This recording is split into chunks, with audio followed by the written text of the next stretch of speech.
കോഴിക്കോട്ട് ആശങ്കയായി ഷിഗല്ല വ്യാപനം. ജില്ലയിൽ 3 പേർക്ക് കൂടി ഷിഗല്ല സ്ഥിരീകരിച്ചിരിക്കുകയാണ്. ഇന്ന് 7 വയസ്സുകാരൻ ഷിഗല്ല ബാധിച്ച് മരിച്ചിരുന്നു. സംസ്ഥാനത്ത് ഈ വർഷം ഷിഗല്ല രോഗബാധയെ തുടർന്ന് 4 മരണമാണ് റിപ്പോർട്ട് ചെയ്തത്. വിവരങ്ങളുമായി അനഘ ഹർഷനാണ് ചേരുന്നത്. അനഘ, വലിയ ആശങ്കയാണ് ഈ ഷിഗല്ലയും നിപ്പയും കോഴിക്കോട് മലബാർ മേഖലയിലുടനീളം ഉയർത്തുന്നത്. ഇന്ന് ഷിഗല്ല ബാധിച്ച് ഒരു കുഞ്ഞിന്റെ ജീവൻ കൂടി പൊലിയുന്ന സ്ഥിതി ഉണ്ടായി. എന്താണ് നിലവിലെ സാഹചര്യം? അധികൃതർ ഇക്കാര്യത്തിൽ നൽകുന്ന വിശദീകരണങ്ങൾ എന്തെല്ലാമാണ്?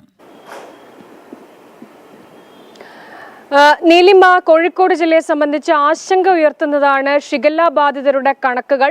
മാത്രമല്ല, അല്പസമയം മുൻപ് 3 പേർക്ക് കൂടി പുതുതായി ഷിഗല്ല രോഗം ബാധിച്ചിട്ടുണ്ട് എന്നാണ് ആരോഗ്യ വകുപ്പ് പുറത്തുവിട്ടിട്ടുള്ളത്. ഇവർ കോഴിക്കോട് മെഡിക്കൽ കോളേജ് ആശുപത്രിയിൽ നിലവിൽ ചികിത്സ തേടിയിട്ടുണ്ട്. പക്ഷേ ഈ 3 പേർ എവിടെയുള്ളവരാണ് എന്ന കാര്യത്തിലൊക്കെ തന്നെ 3 മണിക്ക് ശേഷമേ അത് കൃത്യമായി പറയൂ എന്നാണ് ആരോഗ്യ വകുപ്പ് പറയുന്നത്.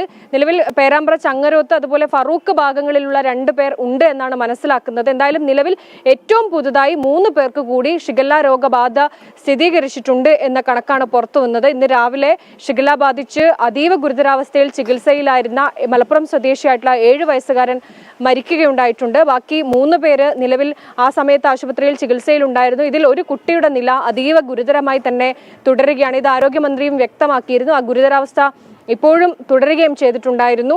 പ്രത്യേകിച്ച് ഈ ഷിഗല്ല രോഗം ബാധിക്കുന്നത് കുട്ടികളെയാണ്. ഇത് കുട്ടികളെ ബാധിച്ചു കഴിഞ്ഞാൽ അത്യന്തം അപകടത്തിലേക്ക് പോകും എന്നുള്ളതാണ്. മലിനമായ ജലം, വെള്ളം, ഇതിലൂടെയാണ് പ്രധാനമായും ഈ ഷിഗല്ല രോഗം പകരുന്നത് എന്നുള്ളതാണ്. അതുമായി ബന്ധപ്പെട്ട് കോഴിക്കോട് ജില്ലയിൽ ആരോഗ്യ പ്രവർത്തകരുടെ ഭാഗത്തു നിന്ന് വലിയ രീതിയിലുള്ള ഈ മാലിന്യ നിർമ്മാർജ്ജനം അടക്കമുള്ള പ്രവർത്തനങ്ങൾ നടക്കുന്നുണ്ട്. മറ്റൊന്ന്, സ്കൂളുകളിൽ ആരോഗ്യ പ്രവർത്തകർ നേരിട്ടെത്തി കിണറുകളടക്കം പരിശോധിക്കുന്നുണ്ട്.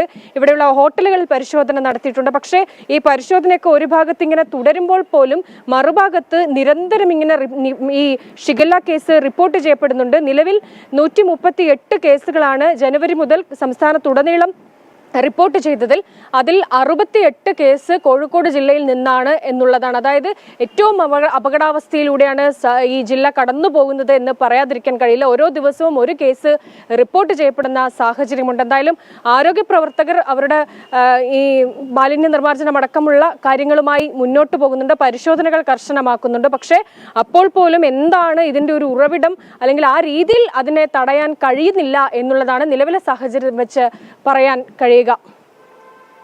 ഓക്കെ അനഘ, കുട്ടികളിലാണ് ഷിഗല്ല വലിയ അപകടം സൃഷ്ടിക്കുന്നത്. വലിയ ജാഗ്രത വേണമെന്നാണ് ആരോഗ്യവകുപ്പിന്റെ നിർദ്ദേശമുണ്ടായിരിക്കുന്നത്.